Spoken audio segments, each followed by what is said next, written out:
And I was like, man, this is like a parable, you know what I mean? Like, you know what I mean? Like, wow, Jesus, this is pretty cool, you know? And so, you know, I just want you guys to think about that. Like, what kind of Christians are we? What kind of life are we living? Because there's people that are out in this world who have run into good Christians and have run into bad Christians, and a lot of the media pays attention to the bad Christians, you know?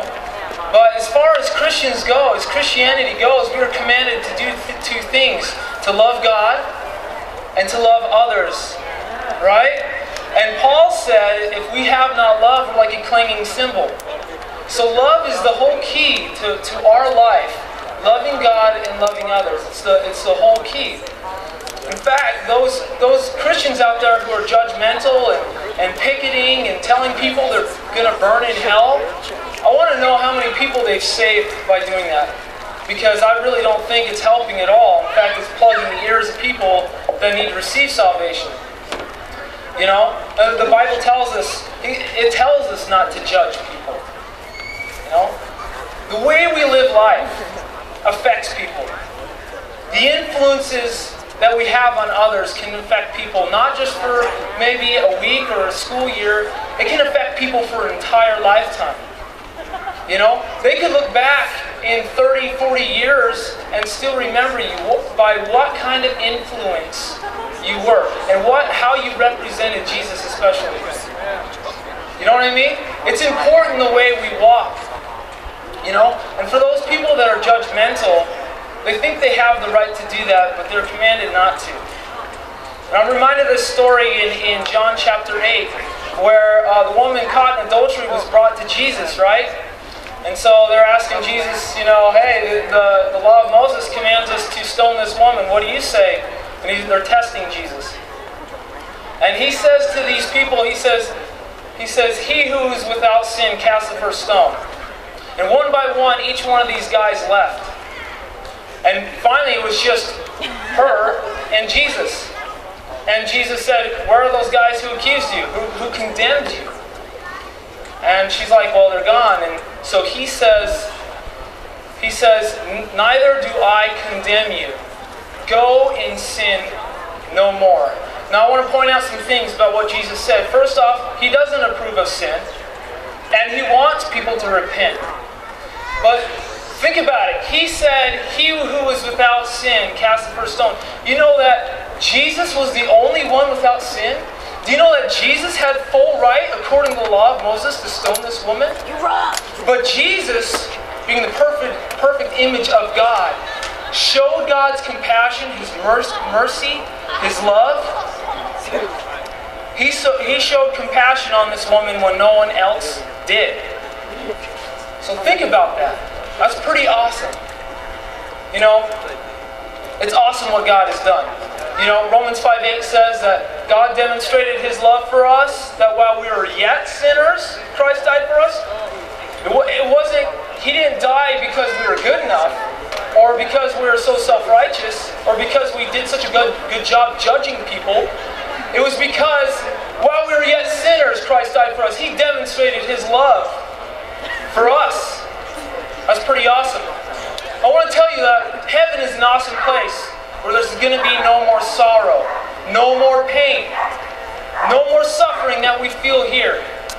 And it's going to be an awesome place that we're going to live in the love and the light of God. It's going to be an amazing place. But you know what's more awesome than that? Is that we're going to be there living with family, people that you know now, people that you know. We're going to live there where time does not even exist anymore. That is an awesome thing. But you know what occurred to me? God kind of spoke this to me. You know what's even more awesome than that? That some of those people that you know in heaven could have a testimony with your name in it of why they're there. Isn't that good? Now think of that. Think of living all eternity knowing you affected people and that they're there. All glory goes to God, of course. But how glorious is that? Because when everybody else ditched them, you were there. When everybody else was judging them, you were there with love. You showed compassion. You showed the love and the light of Christ. How awesome is that to know that? I just want you guys to just soak on that. Your influence can affect people, and you can either be titled a good Christian or a bad Christian. Let's watch this video.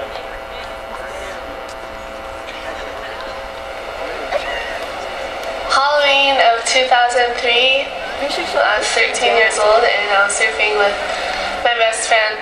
It was like a picture-perfect morning. It was beautiful out and the water was just crystal clear blue. We were just surfing, waiting for waves, and I was kind of sitting out further than everyone else, and within a split second, the shark came and took my arm. I didn't really have time to think much. Right away, I just knew I had to get to the beach just to survive this. Immediately, my friends came and helped me, and I just kind of laid there and just prayed the whole way in, just asking God for help. I had lost about 60% of my blood, and as I was getting into the ambulance, there was a local paramedic, and he whispered in my ear and said, "God will never leave you nor forsake you." I gave my heart to Jesus when I was about 5 years old, and being able to turn to Jesus during this crazy moment in my life, it gave me a sense of peace and calmness, and I think that's one thing that just kept me alive. I'm 13, I had dreams and goals, and I was doing really well with surfing. I didn't know if I was going to be able to surf again or not. Surfing, there's something just really special about it. The feelings that you get when you're on a good wave, it's just your adrenaline's just pumping, the blood's just flowing through your whole body. Every wave is different. It's not like every wave's the same, and being out there in the ocean and God's creation, it's like a gift that He's given us to enjoy. I knew I wanted to continue surfing. It was more of like just waiting for the doctor's orders to allow me to go in the water, but I got out there and it was a pretty amazing experience, just learning how to surf with one arm. I mean, I knew how to surf, but it was just figuring out how to do it with one arm, and I ended up getting up on my third wave and riding it all the way in, and right then I just knew I'd be surfing for a long time.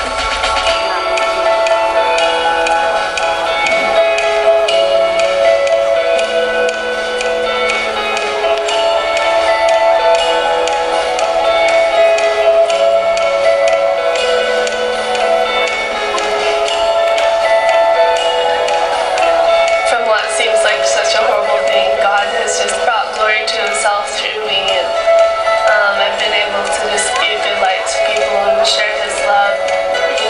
I wake up every day and honor God in everything that I do, and I may fall short sometimes, but all I want to do is love Him. My name is Bethany Hamilton, and I am second.